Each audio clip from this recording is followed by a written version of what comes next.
High on the Tibetan Plateau, China is planning what could become the world's most powerful hydropower dam on the Yarlung River. This project is expected to surpass the Three Gorges Dam in both scale and potential impact. Downstream, the river is known as the Brahmaputra and supports millions of people in India and Bangladesh. The proposed dam site is located in the Great Bend, where the river descends nearly 2,000 meters, providing significant hydropower potential. Chinese state media reports a planned capacity of up to 60 gigawatts, which is 3 times that of the Three Gorges Dam. The project is part of China's broader strategy to achieve carbon neutrality by 2060, though it presents several challenges. The area is among the world's most seismically active, leading to questions about safety and structural stability. The Tibetan Plateau, sometimes referred to as the Third Pole, contains a sensitive ecosystem that may be affected by large-scale construction. Countries downstream are concerned that changes to the river's flow could impact agriculture and local communities. The absence of a formal water-sharing agreement and limited information sharing contribute to regional uncertainty. India and Bangladesh have expressed concerns about the possibility of water shortages or flooding related to dam operations. The Yarlung Dam represents a significant infrastructure project and reflects China's increasing regional influence. Decisions regarding this project are likely to have effects beyond China's borders.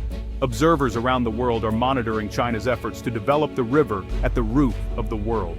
The Yarlung Tsangpo, which begins at the Yangtze Glacier, is recognized as the world's highest major river. It follows a distinctive route across the Tibetan Plateau and passes through the Great Bend, the world's deepest canyon. This descent provides significant energy potential, but also presents considerable challenges. The area is located on colliding tectonic plates, making it susceptible to earthquakes. Constructing a large dam here requires addressing seismic risks and terrain that is prone to landslides.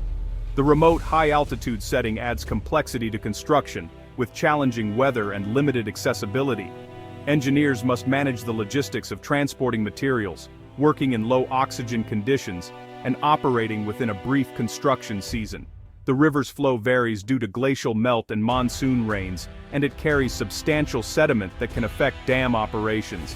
Addressing sediment management and preserving the river's ecosystem are important technical considerations. The dam may influence fish migration and water temperature, with potential effects on biodiversity.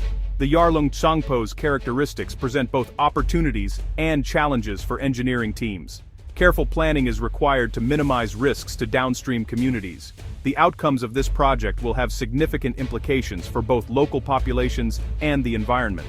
Chinese engineers are planning a large dam in the Great Bend. The project may involve diverting water through extensive underground tunnels to optimize hydropower generation. This method builds on China's experience with major projects like the Three Gorges Dam. Though the Yarlung Tsangpo project is larger in scale, tunneling through the Himalayan rock will require advanced technology and engineering solutions. The dam is being designed to withstand seismic activity, which calls for specialized construction methods and materials. Transmitting electricity over long distances to China's industrial regions is another significant aspect of the project. Ultra-high voltage lines will be used to cross challenging terrain. The project integrates dam, tunnels, and transmission infrastructure into a unified system. If completed as planned, it could represent a significant development in hydropower. The technical requirements and challenges are considerable. The project is receiving international attention as it progresses. Its outcome may influence the planning of future large-scale infrastructure projects. China presents the Yarlung Tsangpo Dam as an important part of its clean energy strategy. With an expected capacity of 60 gigawatts, the dam is projected to supply electricity to cities and reduce reliance on coal. The project is anticipated to create jobs, improve infrastructure and train samikin stans, stans, and crannies at Nakodinmont, Nukumatsagreens to Breenans, economic development in Tibet, which remains one of China's less developed regions. It is also included in China's commitment to peak carbon emissions before 2030 and reach carbon neutrality by 2060. Supporters believe the dam will encourage further development and provide energy for industrial growth. However, some analysts raise concerns about the reliability of power generation, noting factors such as seasonal river flow, sediment accumulation, and climate variability. The overall economic impact is still being evaluated, particularly in relation to environmental and social considerations. Environmental organizations highlight potential risks to ecosystems and the possibility of methane emissions from reservoirs. The classification of the project as green energy remains a subject of debate. The long-term outcomes of the dam will depend on its ability to meet its stated objectives and address any challenges that arise. Observers around the world continue to monitor the progress of China's energy initiatives on the Tibetan Plateau.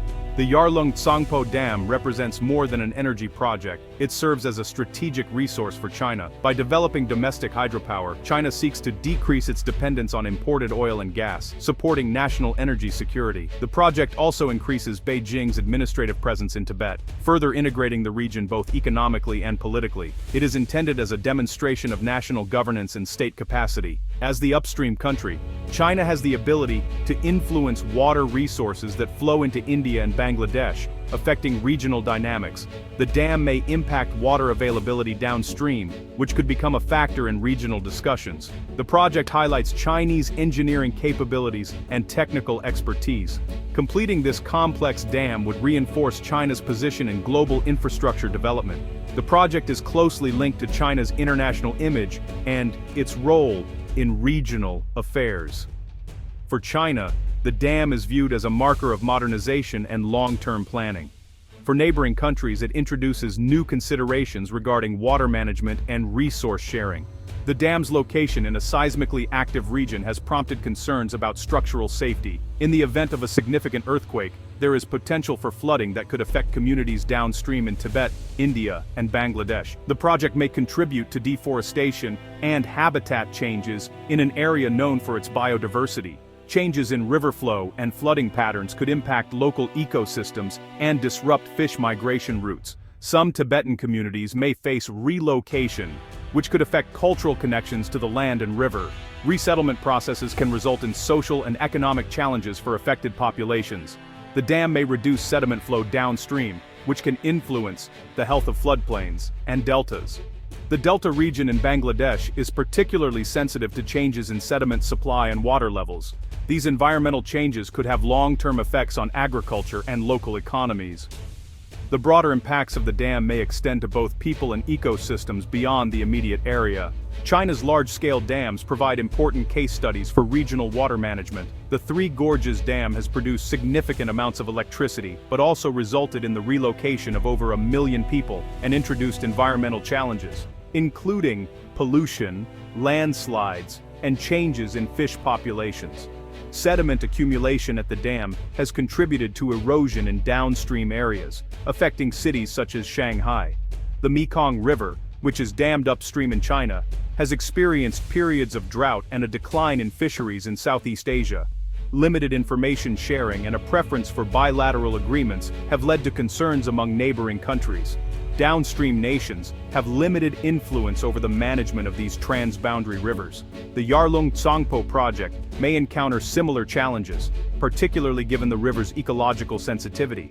India and Bangladesh have expressed concerns about the potential impact on their water resources. The experiences of the Yangtze and Mekong rivers offer important insights. The implications for the Brahmaputra are considerable. News of the Yarlung Tsangpo Dam has drawn attention from India and Bangladesh. The Brahmaputra supports agriculture, provides drinking water, and sustains fisheries in both countries. India is concerned that the dam could influence water availability, potentially affecting flows during dry periods or floods. Routine dam operations may alter the river's natural flow, with possible impacts on ecosystems and local economies. In response, India is planning its own dam in Arunachal Pradesh to manage water resources, which could lead to further dam development in the region.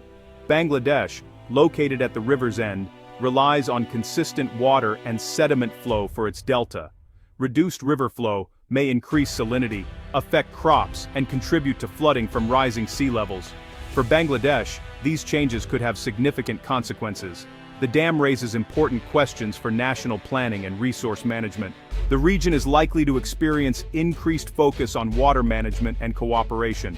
The Yarlung Tsangpo Dam places water security at the center of regional discussions in Asia. The Himalayas provide water to rivers that support nearly half of the world's population, highlighting the importance of cooperation. Currently, there are no formal water-sharing agreements between China, India, and Bangladesh.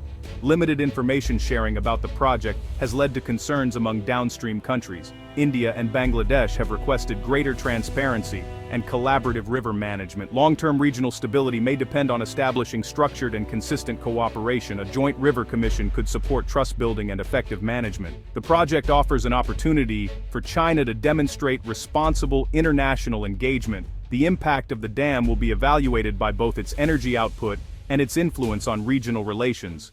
Observers are interested in whether shared water resources can encourage cooperation in the region.